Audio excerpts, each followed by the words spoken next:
Have you ever tried to stop thinking? To quiet your mind, even for a moment?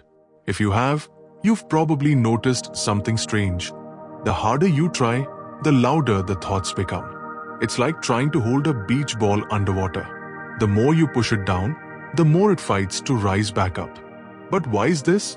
Why does the mind resist silence so fiercely? And more importantly, why do we feel the need to control our thoughts in the first place? Let's start with a simple truth. You cannot control your thoughts. You can influence them, guide them, or even distract yourself from them. But you cannot stop them entirely. Thoughts arise on their own, like waves in the ocean.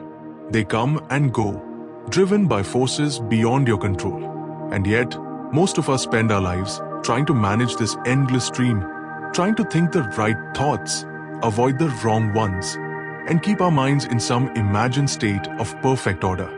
But here's the question, why do we do this?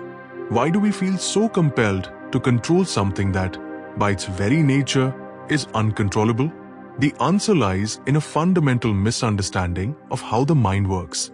We've been taught to believe that our thoughts are who we are, that they define us, shape us, and determine our worth. And so, when a negative thought arises, a doubt, a fear, a criticism, we panic. We think, this is me, this is who I am. And in that moment, we lose ourselves in the thought. We become it. But here's the truth. Thoughts are not facts. They are not reality. They are simply mental events, temporary, fleeting, and often completely unrelated to who you truly are. Think about it. Have you ever had a thought that made no sense? A random, bizarre idea that seemed to come out of nowhere? Where did that thought come from? Did you choose it? Did you create it? Or did it simply arise, like a cloud passing through the sky? The fact is, thoughts are not under your control. They're products of your brain, a complex, ever-changing network of neurons firing in response to your environment, your memories, and your emotions. And while you can influence this process, you cannot control it entirely.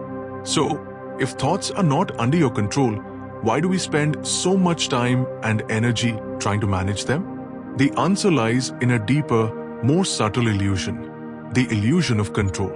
We believe that by thinking about something enough, we can control it. That by worrying, planning, or analyzing, we can shape the future, fix the past, or protect ourselves from harm. But this is an illusion. No amount of thinking can change what has already happened. No amount of worrying can guarantee what will happen next. And yet, we cling to this belief because it gives us a sense of security. It makes us feel like we are in charge. But here's the paradox. The more you try to control your thoughts, the more they control you. The more you resist a thought, the more power it has over you. It's like trying to fight a shadow. The harder you swing, the more it eludes you. And in the process, you exhaust yourself. You drain your energy, your focus, and your peace of mind. So, what's the alternative? If you can't control your thoughts, what can you do? The answer is simple, but not easy. Let go. Stop trying to control your thoughts and instead observe them. Watch them come and go like clouds in the sky. Don't engage with them. Don't argue with them. Don't try to push them away. Just notice them. And in that noticing, you'll find something extraordinary. Freedom. Freedom from the endless cycle of thinking. Freedom from the illusion of control. Freedom to simply be. Here's an exercise to try.